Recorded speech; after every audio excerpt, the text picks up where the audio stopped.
eso. Entonces, llevamos aproximadamente ya casi 2 años estudiando el libro de Proverbios y ya estamos en el capítulo 28, perdón, en el capítulo 29, ya pasamos el 25, el 26, el 27 y el 28. Así es que son todos bienvenidos a nuestro estudio de esta noche. Vamos a comenzar. Bien, pues son bienvenidos. Los miércoles le ponemos como el miércoles de sabiduría.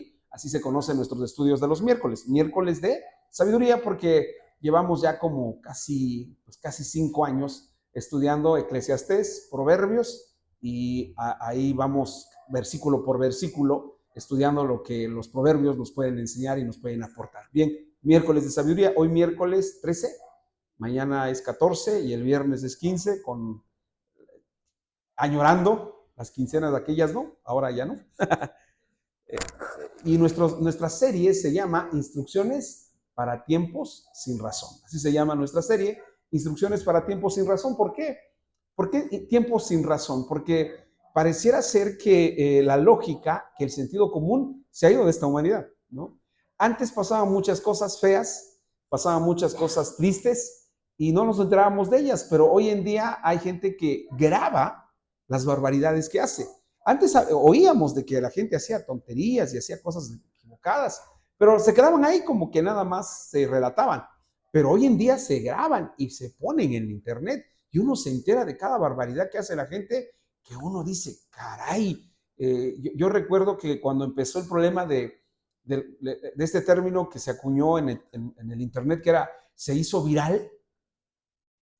Recuerdo que hace, ¿qué será? Como unos 10 o 15 años, hubo una quinceañera que puso en su cuenta, creo que de Facebook de aquella época, que invitaba a sus 15 años. Fueron miles que querían ver, ¿cómo se llama la muchacha? Rubí, ¿no? Y Rubí se volvió famosísima. Entonces, antes se hacían locuras, pero no se publicaban. Y hoy vemos una serie de cosas que parece que la razón, que la lógica, que el sentido común se ha ido de esta humanidad. Y entonces, por eso es que nuestra serie se llama Instrucciones para tiempos sin razón. Y vamos a estudiar esta noche este proverbio, que es el proverbio 29:13, que escribió el rey Salomón. El libro de Proverbios es un libro que compila o que reúne todos los dichos, nosotros diríamos refranes, que el pueblo judío tiene. No solamente son de Salomón, porque dice el libro de Reyes, que el segundo libro de Reyes dice que, el primero dice que él escribió 3,000 proverbios, pero no se lograron conservar. ¿Por qué no se conservaron? Porque pues el pueblo judío siempre ha sido perseguido y muy probablemente todos los proverbios de Salomón, no todos, pero sí la mayoría, se perdieron. Y el libro de Proverbios tiene 2 secciones dedicadas a los proverbios de Salomón. Una está en el capítulo 10 y otra está en el capítulo 25. Estos 25, 26, 27, 28 y 29 son libros o son proverbios que Salomón escribió. Los demás proverbios son recopilación o son proverbios que se reunieron a lo largo de toda la historia de Israel hasta que se hizo el canon o los libros divinamente inspirados de los judíos. Bien, leemos Proverbios, está en la pantalla, leen conmigo Proverbios 29:13, dice así: el pobre y el usurero se encuentran, Jehová alumbra los ojos de ambos. Vamos a verlo leer fuerte, que se escuche. El pobre y el usurero se encuentran, Jehová alumbra los ojos de ambos. Lo leo, oramos y comenzamos. El pobre y el usurero se encuentran, Jehová alumbra los ojos de ambos. Vamos a orar. Señor, te damos muchas gracias en esta hora. Te bendecimos, te damos toda la gloria, toda la honra que tú mereces. Gracias por tu palabra. Enséñanos, instrúyenos, guíanos a través de tu Espíritu Santo. Gracias en esta hora, en el nombre precioso de Jesús. Amén y amén. Bien, los proverbios tienen esta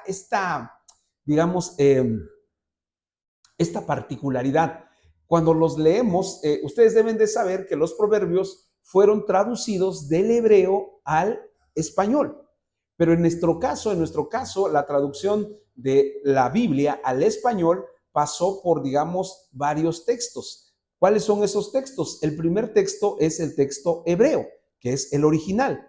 Pero los proverbios y el Antiguo Testamento, desde Génesis hasta Malaquías, fueron también traducidos al griego en una versión que se conoce como la versión de los 70 o la Septuaginta, que pasó del hebreo al griego.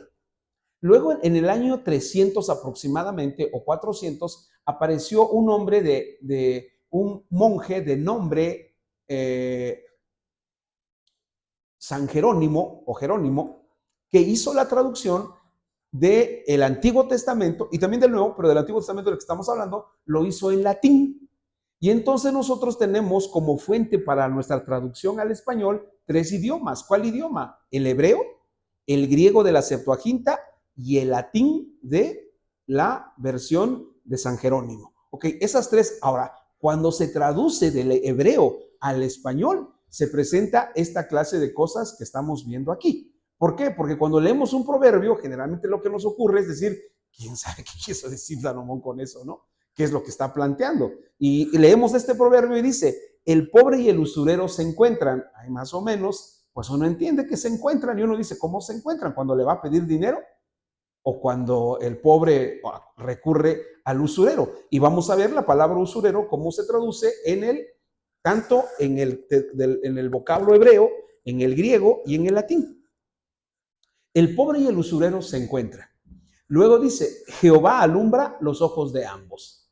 ¿Qué quiso decir Salomón con eso? ¿A dónde nos va a llevar? ¿A dónde nos va a llevar Salomón con esto? Bien, entonces este es nuestro texto y es el texto que vamos a meditar en esta noche y nos va a llevar a un tema. Salomón disertó, dice el libro de los Reyes, disertó, discutió, debatió, analizó todos los temas posibles que estuvieron frente a su realidad. Salomón vio la realidad de la vida desde los más diversos ángulos. Nada escapó a su análisis y nada escapó a su observación. Salomón fue un hombre que no tenía todas las herramientas que hoy en día tenemos.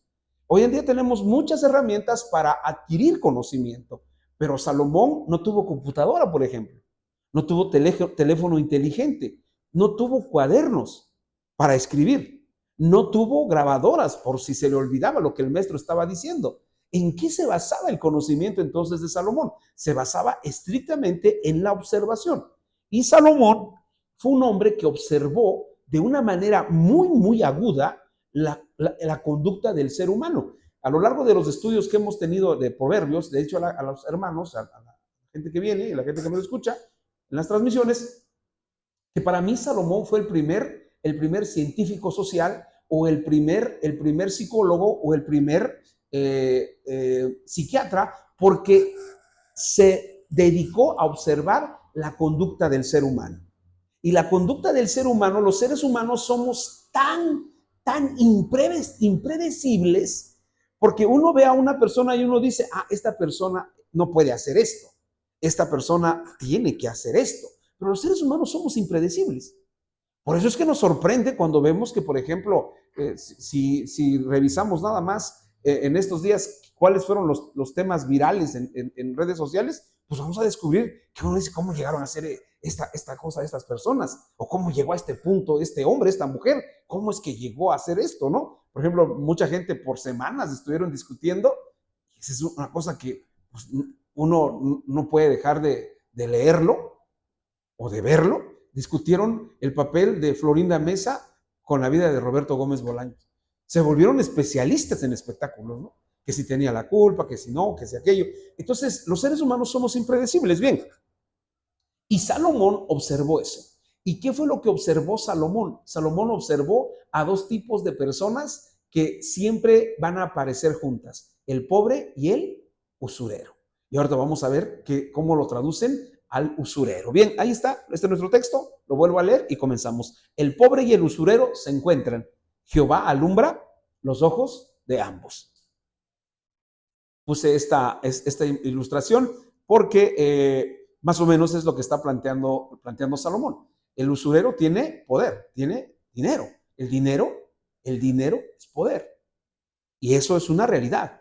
Quien tiene dinero puede hacer muchas cosas, ¿no? Cuando tengan tiempecito entre sus múltiples ocupaciones, lean el libro de el Conde de Montecristo. El Conde de Montecristo es la es el salto de la pobreza extrema al poder económico total y absoluto.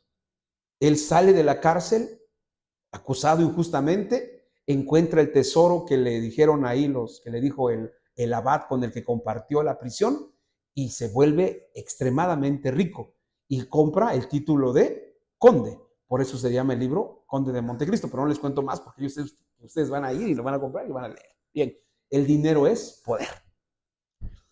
El título de esta reflexión de esta noche es La instrucción de comprender la relación entre oprimidos y opresores.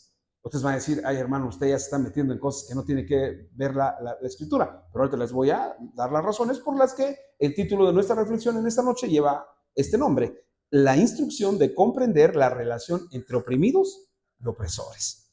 Y punto A, voy a hacer 2 puntos rápidamente. Punto A, para comprender que concurren, o en otra expresión, para comprender que se encuentran. Es decir, que están casi siempre juntos, ¿no? Bien. Punto B, para comprender que Dios sabe de ellos. Eso es lo interesante, ¿no? Porque uno puede pensar, no, son tan malos los opresores que Dios ni sabe de ellos. No, claro que sabe de ellos. Y luego de repente también la gente piensa, no, pues yo soy muy pobre que hasta Dios ya se olvidó de mí. Pero Salomón dice que Dios tiene la mira tanto al poderoso o al opresor como al oprimido. Salomón nos va a hablar de un tema muy interesante y muy relevante para comprender la realidad de este mundo. Porque una de las cosas que Salomón busca y Salomón quiere que la gente entienda es que debemos saber cuál es la realidad de este mundo. No hay nada más triste que llegar a un lugar y no sabes lo que sucede y no sabes cómo es la gente. Si tú llegas a un lugar donde no sabes cómo es la cultura, cómo se comportan las personas o cuáles son sus referentes, pues uno va a cometer barbaridad tras barbaridad. En cambio, si tú sabes lo que está pasando, cómo son, qué ocurre, cuáles son sus referentes o cuáles son las cosas que ellos aceptan y las cosas que ellos rechazan, entonces vas a tener mayor posibilidad de salir adelante. Ahora, Salomón lo que nos va a enseñar siempre es cómo vive este mundo, cómo está este mundo, para que nosotros no nos frustremos, para que nosotros no nos digamos, si hay algo que Salomón quiere de la gente, es que no seamos ingenuos. Una cosa es ser inocente, pero otra cosa es ser ingenuo. Y la ingenuidad es una cosa que te va a matar, una cosa que te va a acabar y una cosa que te va a llevar a perder hasta tu patrimonio. Yo siempre digo, hay gente que sale siempre, antes en el periódico, pero ahora sale en las redes y sale en muchos lugares, ¿no? Las personas que están afuera del banco y le dicen al que sale en el banco, le dicen, tengo un cheque que no lo puedo cobrar porque no traigo mi credencial de lector. No me lo podrás cambiar, mira. Y justamente cuando está diciéndole eso, llega una persona y le dice, mira, ya te cambié el cheque, ten fue de 5,000, y le dice, ten 2,000. Entonces le está diciendo a la persona y la persona dice, le dio 2,000. Le dice, pero déjame algo de dinero, mira, ya me cobraron uno, pues tú vas a cobrar otro. Vas a cobrar uno de 10,000, déjame 5,000. Y la gente va y deja los 5,000 y se van y llegan al banco y le dicen en el banco, este cheque es falso. Y cuando regresa ya no está. No podemos ser ingenuos. Y Salomón lo que busca en sus proverbios, entre otras muchas cosas, es evitar que la gente sea ingenua. No podemos ir por este mundo siendo ingenuos. Lo que Salomón quiere es que la gente esté despierta. Y cuando una persona está despierta, conoce la realidad del mundo en el que está plantado. Los daños más grandes o las calamidades más grandes o los fracasos más grandes vienen de no saber en dónde está uno y sobre todo con quién está uno. Bien, introducción como todos los temas. Tenemos una introducción y escribí lo siguiente. El binomio pobre y usurero, que menciona la versión Reina Valera 1960, porque esta Biblia que usamos, esta Biblia que tenemos aquí, bueno, que yo uso, es la versión Reina Valera 1960. Pero yo les digo con toda franqueza y con toda seguridad que no es la única versión. Hay demasiadas versiones en español ya. Hay la versión Dios habla hoy, la versión traducción viviente, la nueva versión internacional, la versión la palabra de Dios para todos, y hay muchas versiones. Pero la versión 60 traduce la palabra pobre y usurero. Pero traduce de esa forma, pero hay otras versiones en español que traducen este versículo de otra manera y no ponen, sí ponen pobre, pero no ponen usurero. Algunas versiones dicen pobre y explotador. Aquí ya como que el tono sube, ¿no? Porque ya no es usurero, no es lo mismo decir usurero que decir explotador. Ya suena así como que voy a hacer este término que en Oaxaca lo entendemos bien, muy magonista.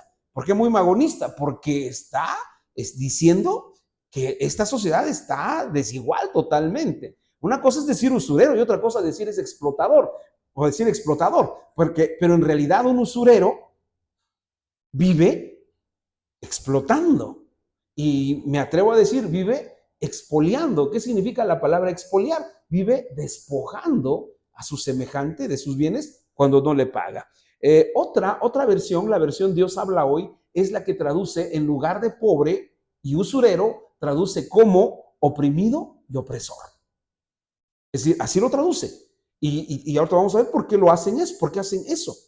¿Por qué llegan a este punto? Porque están buscando, ya les he explicado eso, pero lo explico siempre, la Biblia tiene dos tipos, o las traducciones tienen dos sistemas, dos métodos, dos formas de hacerse. Una es la traducción formal, que es lo que significa la palabra, pasarla tal cual.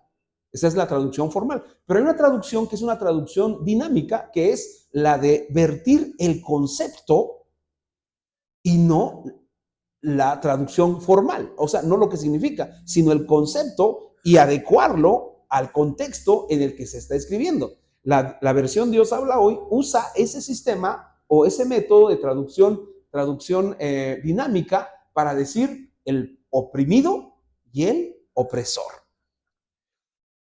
Otra versión dice, creo que esta es la versión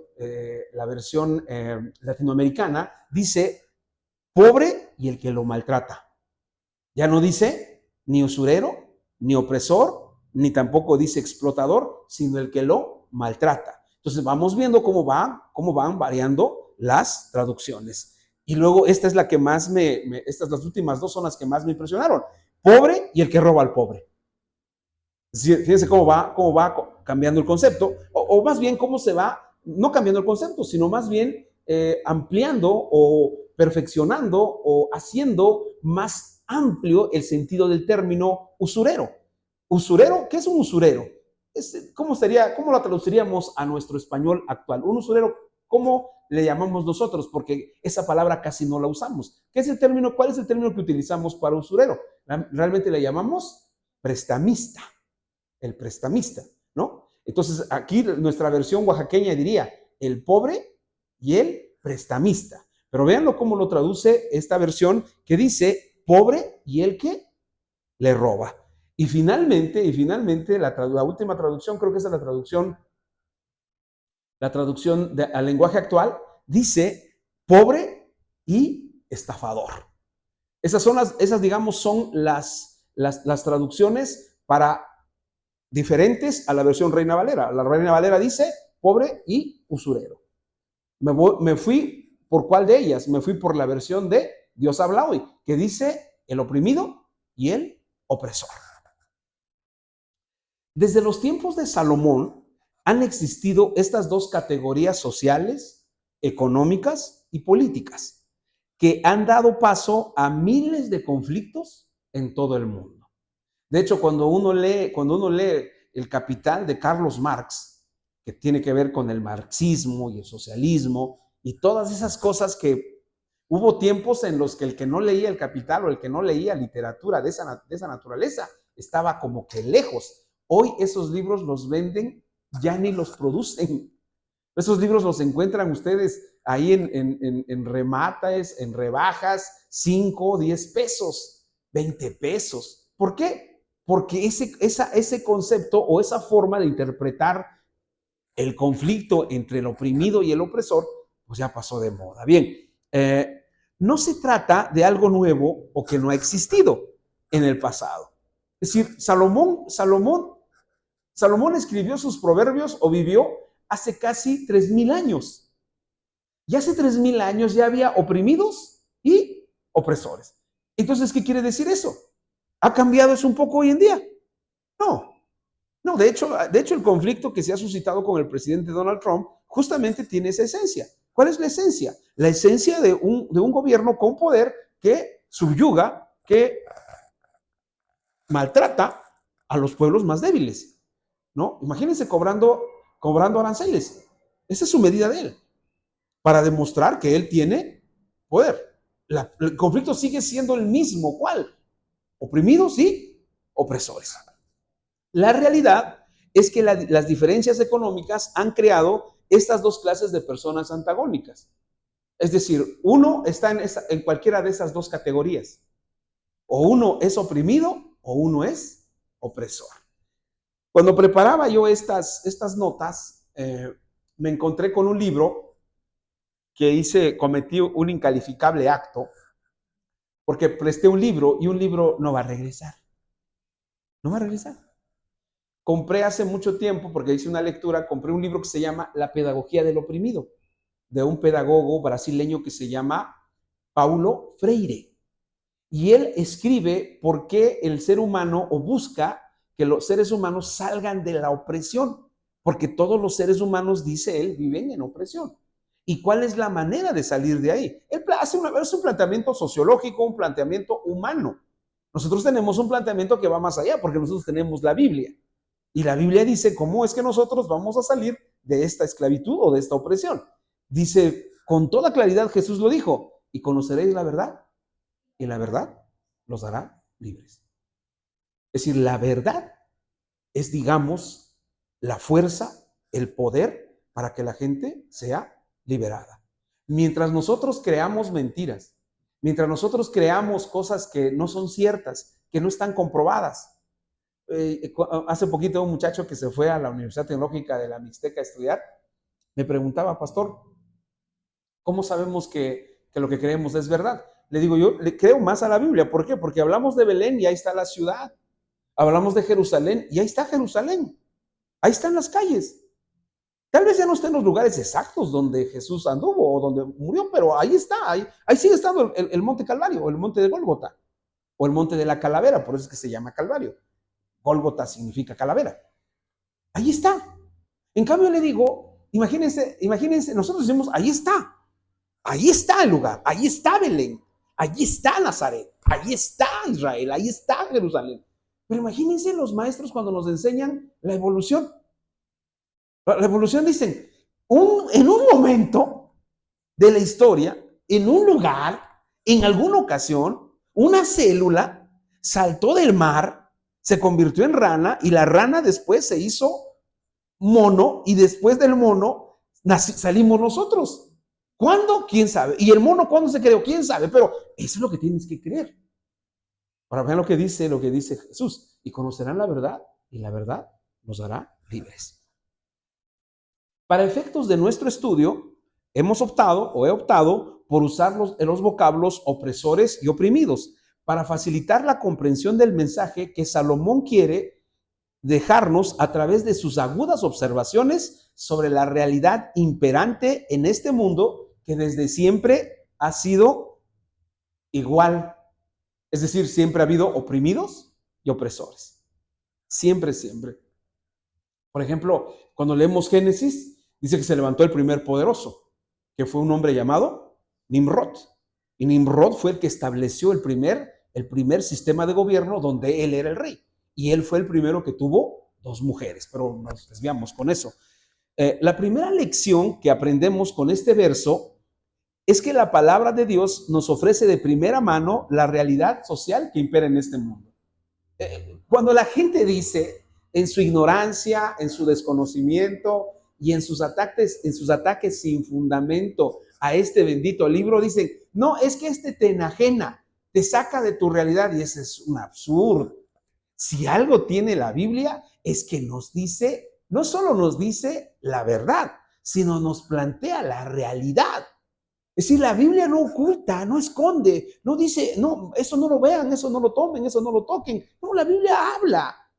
Y cuando alguien dice, no, es que a ustedes los enajenan, es que a ustedes les hacen el coco wash o les lavan el cerebro, esa es una tontería inaceptable e inadmisible. Cuando una persona me dice a mí, oye, Porfirio, tú enseñas la Biblia, ¿cómo es que le haces a la gente para manipularla? Yo siempre le hago esta pregunta y le digo, ¿ya leíste la Biblia? Y me dice, no, entonces no puedo hablar contigo. No. ¿Cómo hablas de algo que no sabes? Yo no puedo hablar con alguien que no, es como, por ejemplo, pregúntenme ustedes de mecánica. Ustedes me dicen, el motor va acá. Yo no sé nada de eso. Y yo puedo decir, los motores de los Nissan salen re mal. ¿Yo qué sé de eso? Nada. ¿Y ustedes van a hacer caso? Si yo les digo, por ejemplo, traen un carro bonito, traen, por ejemplo, un Mazda o traen un carro bonito, y yo por envidia, esos motores salen re mal. ¿Pero qué sé yo de eso? Pues igual pasa con alguien que no ha leído la Biblia. ¿De qué va a hablar si nunca la ha leído? Ni conoce la historia de José.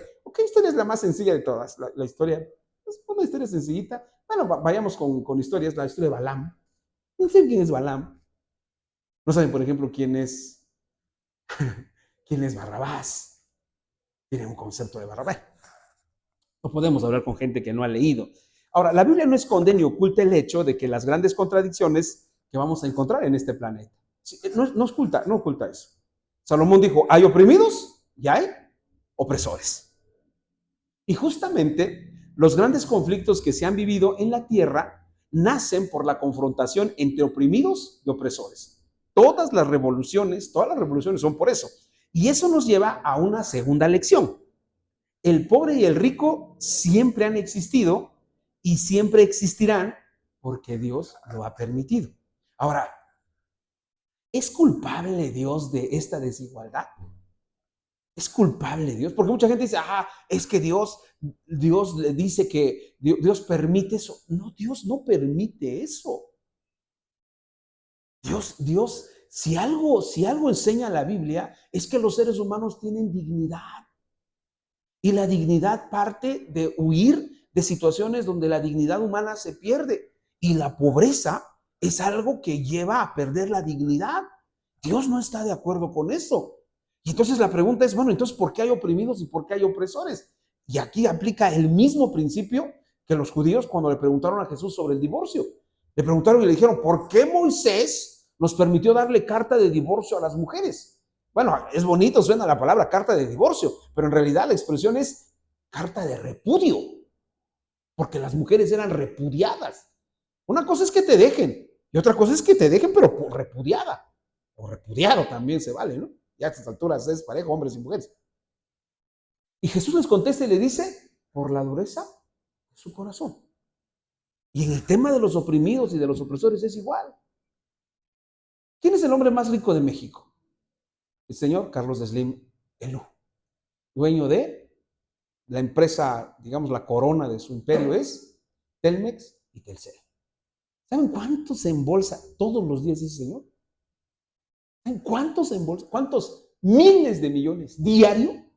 Diario, ¿eh? No es de que el fin, espera como nosotros, la quincena, ¿no? O espera el fin de mes, no, diario se embolsa dinero. ¿Y a poco ustedes creen que Carlos Slim va a decir, ya gané mucho dinero? Llevo 30 años sacando miles de millones diarios. Ya estoy cansado de ganar. ¿Ustedes creen que va a decir eso? No. Ahora, ¿por qué no dice, un día, usted ha sido mi cliente por 10 años, por ejemplo, le voy a regalar este mes? ¿Cuándo ha regalado un mes? Al contrario. No tengo nada contra el señor Slim, menos en ser ese pastor es revolucionario. No. Pero Slim nunca va a decir, mira, tu tarifa, contrataste una tarifa de 300, te voy a cobrar 250. No, al contrario, contrataste una tarifa de 500, te llega de 700, 800, pero ya me quedo, porque si no, voy a tardarme más. Pero, de acuerdo a Salomón, tanto uno como otro, pobre y oprimido y opresor, forman parte del paisaje que hay en este mundo. Y aunque son extremos que generan tensión y conflicto, ahí están y estarán hasta que Dios determine poner fin a la historia del hombre sobre este planeta. Ahí van a estar, ahí han estado y siempre van a estar. Punto A de nuestro estudio, para comprender qué concurre. Es decir, dice Salomón que nosotros debemos entender que estos dos personajes se encuentran, el oprimido y el opresor. Se van a encontrar, se encuentran, es decir, van a interactuar. ¿Y cómo va a interactuar? ¿Qué sucede cuando interactúa un oprimido con un opresor? ¿Se saludan? El oprimido le dice, gracias por tenerme así. Y el opresor dice, Te felicito porque aguantas. Qué bueno que no has dicho nada. Qué bueno que no hablas. Qué bueno que no protestas. No, generalmente cuando se encuentran, ¿qué es lo que sucede? Se enfrentan, hay un conflicto. Cuando se lee, por ejemplo, el libro del Capital de Carlos Marx, esta era una de sus tesis de él. Él decía que tenía que provocarse, tenía que abrirse o tenía que buscarse ahondar o hacer más profunda la contradicción de clases. Él no lo manejaba como oprimidos y como opresores, sino como las clases. La clase proletaria y la clase burguesa o los dueños de los medios de producción. Pero o sea, esta plática se va a convertir en un asunto así. No, no, ya los veo sus caras diciendo, pastor, deje esa cosa, ¿no? Pero se encuentran y siempre se han encontrado y cuando se encuentran generan conflictos. Bien, punto A de nuestro estudio para comprender que concurren o que se encuentran. La frase se encuentran, que usa la versión Reina Valera 1960, procede del vocablo hebreo pagash. Si cuando nosotros leemos en el hebreo pobre y usurero se encuentran, el verbo se encuentran procede de la raíz hebrea pagash, que se traduce como encontrarse o entrar en contacto con, ¿no? Luego, así cuando estamos haciendo algún trámite que va a llevar bastante tiempo, nos dicen, nosotros nos ponemos en contacto con usted, o entramos en contacto con usted, o nos vamos a encontrar con usted. Puede referirse esta palabra pagash a encontrarse con alguien por casualidad o con toda la intención. Entonces, el oprimido y el opresor se pueden encontrar por dos causas o en dos condiciones o en dos circunstancias. Se fue, ¿verdad? Bueno, pues nos dejó hasta ahí. Puede referirse a estas dos condiciones. ¿Qué condiciones? En el sentido figurado, para concurrir o ponerse de acuerdo en algo. Es decir, el pobre, el oprimido y el opresor se van a encontrar. En algún punto se van a encontrar. Y eso va a dar pie a qué surge cuando dos personas tan distintas se encuentran. Y en este caso, en dos personas, una, de acuerdo a las versiones que hemos visto, una persona que la maltratan se encuentra con quien lo maltrata. O una persona se encuentra con alguien que lo defraudó o alguien que le causó un mal. Pues el encuentro no es terso, es un encuentro en realidad ríspido. Ahora, se van a encontrar en un punto. Entonces, ¿eso qué quiere decir? ¿Qué es lo que está diciendo Salomón? Salomón lo que nos está planteando es que cuando eso suceda, pues va a haber un conflicto, evidentemente. O igual, no puede haber ningún conflicto. Cuando se estudia, por eso es que digo, miren, cuando alguien les diga a ustedes, pues es que la Biblia es un libro antiguo, es un libro, mejor no le digan nada, porque está diciendo una barbaridad. El primer libro que trata de entender la realidad entre los poderosos y los oprimidos, o los opresores y los oprimidos, es un libro que se llama El Leviatán, de un autor que se llama Thomas Hobbes. Y él decía, El Leviatán de Thomas Hobbes, ahí él decía en ese libro que los seres humanos necesitaban a alguien que los gobernara, o alguien que los dominara, pues. Y en este caso, el rey. Hay muchas críticas sobre el libro, pero es una buena teoría, porque nos dice que los seres humanos necesitamos siempre a alguien que nos gobierne, porque si no, cada quien va a hacer lo que quiera. Ahora, hay algo muy interesante y muy importante y muy valioso. Salomón nos está diciendo que se van a encontrar. No nos dice qué es lo que va a suceder, porque igual y se encuentran y hay un conflicto, o igual y se encuentran y no pasa nada, que fue lo que sucedió por mucho tiempo. Porque el punto más, digamos, el climático, o el punto más elevado, o el punto más alto del encuentro entre oprimidos y opresores, se dio en la época de la esclavitud. De verdad que es increíble lo que se vivió en la época de la esclavitud. Cuando uno revisa la historia de la esclavitud, uno encuentra pasajes que uno dice, qué terrible. Hay una película sobre ese tema, por ejemplo, cuando tratan de explicar por qué corre tanto ya se retiró, ¿verdad? Pero corría como rayo este señor de Jamaica llamado Usain Bolt, ¿no? Entonces decían, ¿por qué llegó a correr? ¿Por qué tiene tanta fuerza en sus piernas? Fíjense la deducción que sacaron los que les gusta meterse esos tipos de cuestionamientos y dicen, lo más seguro es que, fíjense lo que dicen, él es un hombre de color. La explicación era, los esclavos salían de África en condiciones infrahumanas cuando los traían a América. Llegaban a la República Dominicana, ahí era uno de los lugares donde los barcos se detenían, cargaban víveres, cargaban cosas y llegaban a América Latina. En ese trayecto, cuando salían, un ejemplo, salían con 3,000 esclavos. A medio viaje entre España, Portugal, entre África, morían muchos esclavos. Y llegaba, digamos, de los 3,000, llegaban 2,500, 2,000, llegaban a la República Dominicana. Y de República Dominicana, para llegar a América, dice, se morían otros. Entonces, total, de 3,000 llegaban 500,000. Entonces dicen, Usain Bolt muy probablemente es descendiente de los que resistieron. Por eso tiene tanta fuerza. Ok, opresores y oprimidos tuvieron su clímax en el tiempo de la esclavitud. ¿Qué pasó cuando se encontraron? Nada. Hasta que empezaron las guerras de independencia. Hubo un cambio. Es decir, cuando se encuentran, lo mismo puede pasar nada, que lo mismo puede vivirse un conflicto. Salomón está planteando eso.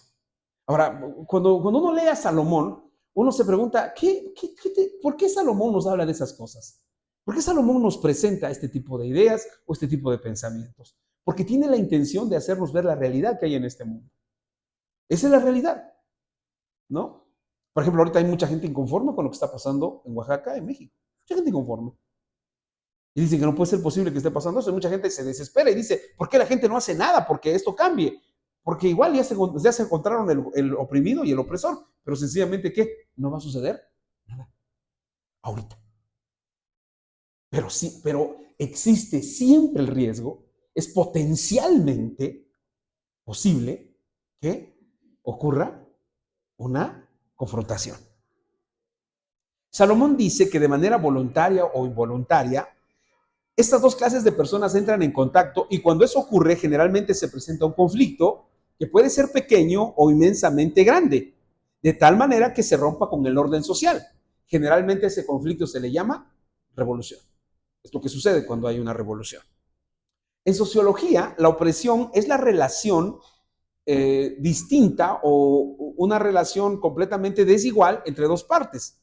Por lo demás, los opresores y los oprimidos, que se origina en la desigual distribución y uso del poder, que brinda beneficios al opresor a expensas de los intereses o la voluntad del oprimido. ¿No? A veces decimos, leí ahora que estaba este problema de los migrantes, hay mucha gente que no se logra explicar por qué muchos migrantes votaron por Trump. Porque muchos latinos votaron por Trump. Y vean la barbaridad que está sucediendo en Estados Unidos con Donald Trump. Entonces, ¿por qué votaron por Trump? Y la respuesta la dio un sociólogo, un historiador, y dijo, cuando fue la guerra entre esclavistas, bueno, ahí está el ejemplo de Estados Unidos, hubo una guerra entre los estados del sur y los estados del norte, que luchaban por la esclavitud. Los del norte decían que no debía haber esclavos, los del sur sí. Entonces, cuando los que estaban a favor de la esclavitud, había esclavos que estaban apoyando a sus amos a pesar de que iban a seguir siendo esclavos. Y entonces un historiador dice, claro que los apoyaban porque había dos clases de esclavos. Los esclavos que estaban en el campo y que trabajaban desde que salía el sol hasta que se metía. Y los esclavos que estaban en casas. Y el esclavo que estaba en casa, claro que, pues ese se sentía a gusto porque él comía y no le pegaba el sol. Pero los que estaban afuera decían, no, esto tiene que cambiar. Y esto es lo que está planteando Salomón. ¿Qué es lo que está planteando? Está planteando que entre los opresores y oprimidos va a llegar un punto en que van a chocar. Esta es una realidad imperante en todo el mundo. Si bien la esclavitud, expresión dramática y sumamente dolorosa del conflicto del que venimos hablando, ha desaparecido, todavía persisten marcadas diferencias entre quienes tienen y quienes carecen de lo básico. Es decir, eso lo vamos a ver. Hay gente que tiene mucho dinero, demasiado dinero, y hay gente que no tiene absolutamente nada. Y ahí va a estar. Ahora, la Reina Valera le llama a los que no tienen pobres y a los que tienen les llama usureros. ¿Por qué? Porque son los que detentan el poder económico y que pueden y que pueden darle al pobre, pero nunca se lo van a regalar. El rico nunca va a regalar nada. Nunca. Si no, tendríamos gratis un mes de Telcel por ser cliente, ¿cómo se llaman? ¿Cómo le dicen? Cliente frecuente o por ser cliente cautivo, ¿no? Pero nunca ¿qué nos ha regalado? Al contrario, no, el rico no va a regalar. Una vez platicaba yo con un amigo, le digo, ¿por qué no trabajas con los ricos? Me dice, porque los ricos nunca van a regalar, nunca van a dar nada. Bueno, no me quiero meter en más problemas con eso, pero aquí va. Las revoluciones han buscado por todos los medios terminar con esta situación. Y si bien lo logran por un tiempo, con el paso de los años, de nueva cuenta, vuelve a existir oprimidos y opresores. Por ejemplo, ustedes, vamos a ver, nuestra revolución fue en 1917, ¿no? En 1917 dijimos, ya basta de los latifundios, basta de los caciques, basta de los que tienen mucho dinero, y dijeron, no, la revolución, y se hizo la revolución. Ya pasaron 100 años, ¿ha cambiado? ¿Hay menos pobres ahora? ¿Ha cambiado en algo? No ha cambiado. Las cosas siguen igual. ¿Sigue habiendo qué? ¿Opresores? Oprimidos. Si ustedes leen la Constitución, que ahí es donde están nuestros derechos, uno dice, wow, qué país. Es una maravilla, es el paraíso México. Si uno lee la Constitución, usted tiene derecho a vivienda, usted tiene derecho a educación, usted tiene derecho a salud. Eso dice la Constitución. Usted tiene derecho a una familia. Usted tiene tantos derechos hay. Los primeros 29 artículos tienen que ver con los derechos humanos o con los derechos de los ciudadanos. Y entonces la pregunta es, ¿por qué si está así no los tenemos? Porque ese conflicto va a estar siempre, oprimidos y opresores, va a estar siempre, va a existir siempre, presentado en diversas formas o en diversas maneras, pero siempre va a estar. Llegamos así al punto B de este estudio, que es para comprender que Dios sabe de ellos. Lean conmigo la segunda frase del proverbio. Estamos en Proverbios 29, 13. Y dice la segunda parte así, Proverbios 29, 13 en su segunda parte dice, no, la segunda parte, juntos todos, 1, 2, 3. Jehová alumbra los ojos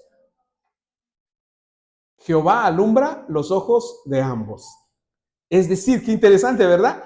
¿Cómo trata Dios al oprimido y al opresor? Igual. Es interesante, ¿verdad? Es decir, no dice, pues los pobres pues son mis consentidos.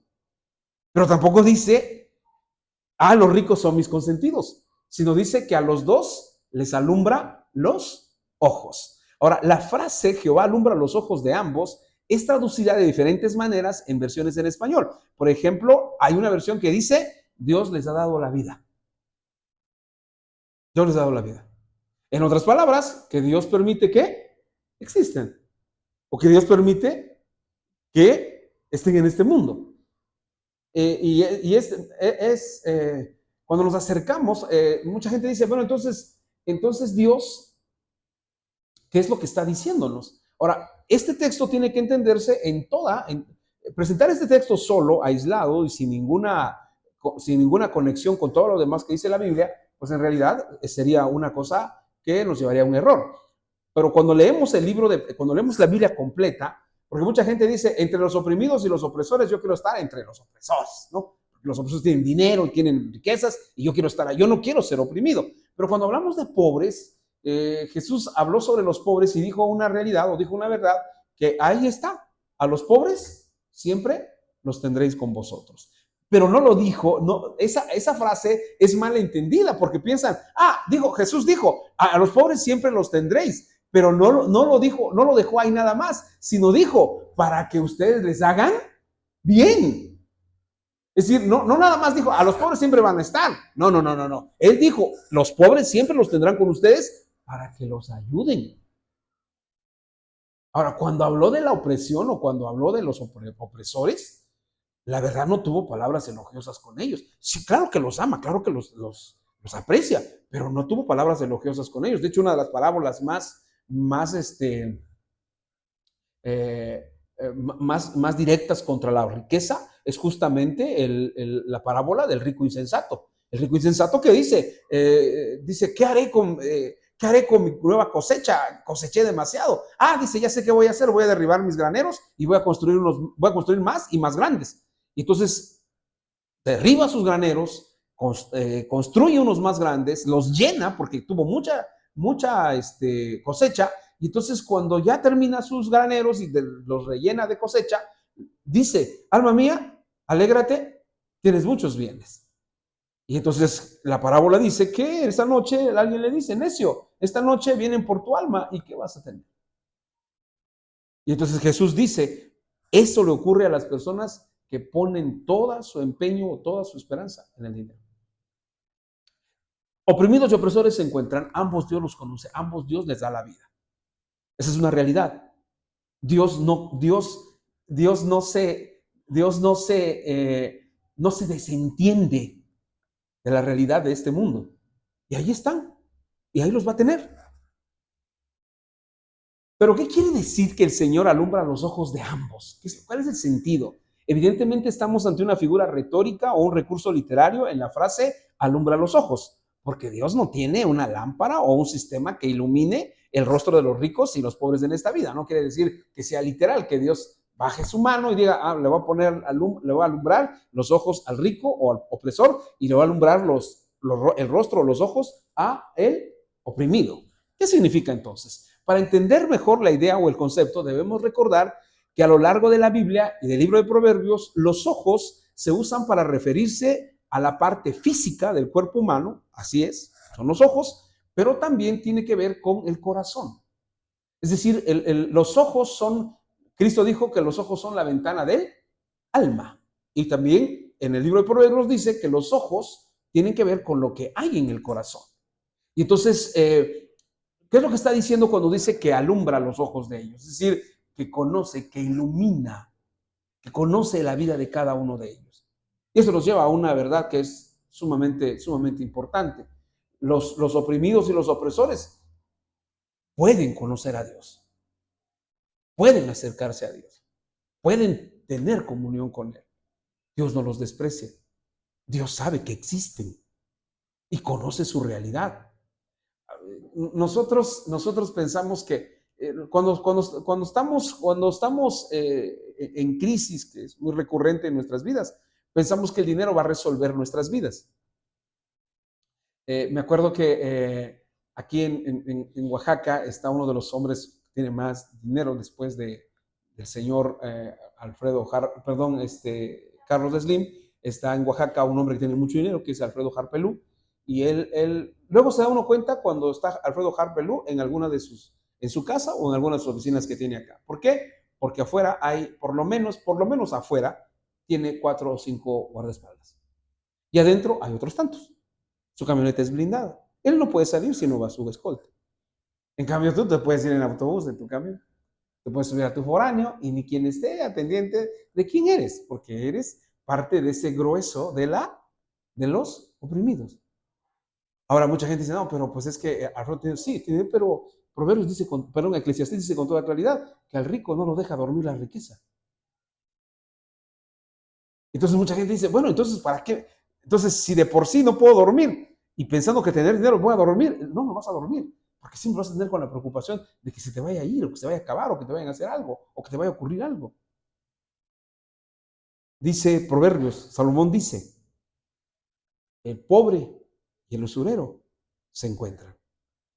A ambos Jehová ilumina el rostro de ambos. Es decir, Jehová dirige la vida de ambos. ¿Cómo van a terminar? No lo sabemos. Pero esa es decisión de cada uno de ellos.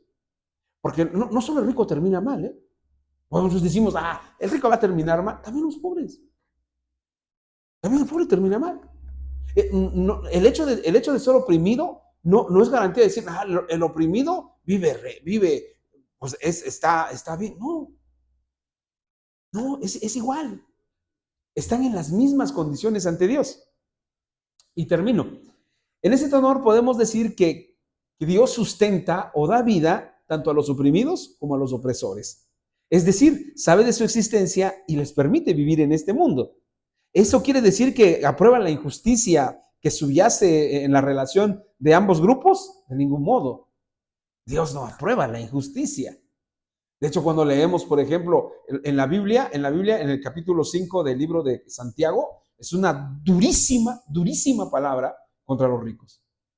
Santiago 5 dice, vamos ricos, llorad y aullad por las miserias que vendrán. El salario de vuestros trabajadores ha llegado, su clamor ha llegado hasta el cielo. Vuestra riqueza se volverá, no recuerdo bien cómo dice, pero se volverá, dice una frase fuerte ahí. Vamos a Santiago para que ya con eso terminemos. Perdonen al pastor, ya se le olvidan los textos. Santiago 5 dice, fíjense lo que les dice. Vamos ahora, en lugar de ricos podemos poner opresores. Llorad y aullad por las miserias que os vendrán. Vuestras riquezas están podridas y vuestras ropas están comidas de polilla. Vuestro oro y plata están enmohecidos y su moho testificará contra vosotros y devorará del todo vuestras carnes como fuego. Habéis acumulado tesoros para los días postreros. He aquí clama el jornal de los obreros que han cosechado vuestras tierras, el cual por engaño no les ha sido pagado por vosotros. Y los clamores de los que habían cegado han entrado en oídos del Señor de los ejércitos. ¿No? Me asusta cuando dice llorar y aullar. Es decir, el fin de los opresores, el fin de los ricos va a ser muy complicado. ¿Eso quiere decir que el fin de los oprimidos va a ser, pues, es distinto? No, porque va a ser igual si viven en la misma condición. Porque el problema de los seres humanos, de ricos y pobres, de poderosos y no poderosos, o de poderosos y gente que no tiene poder, o de oprimidos y ricos, es justamente lo que hay en su corazón. Ahí está el problema.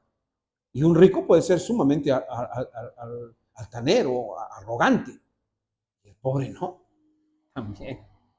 Ahora vean lo que plantea Salomón. El pobre y el usurero se encuentran. La versión Dios habla hoy dice, el oprimido y el opresor se encuentran. Coinciden. Jehová, el Señor, alumbra los ojos de ambos. Es decir, conoce su vida, conoce su corazón y sabe lo que hay. Vamos a orar y terminamos. Señor, te damos muchas gracias en esta noche por tu palabra. Muchas gracias, Señor, porque nos enseñas la realidad que hay en este mundo. Y tú conoces nuestra condición. Estás ahí, Señor, en nuestra condición. Gracias porque te ocupas de nuestras vidas y nos enseñas que nada escapa, Señor, de tu conocimiento. Gracias por tu palabra en esta noche. Gracias por tu compasión y por tu fidelidad. En el nombre de Cristo Jesús. Amén.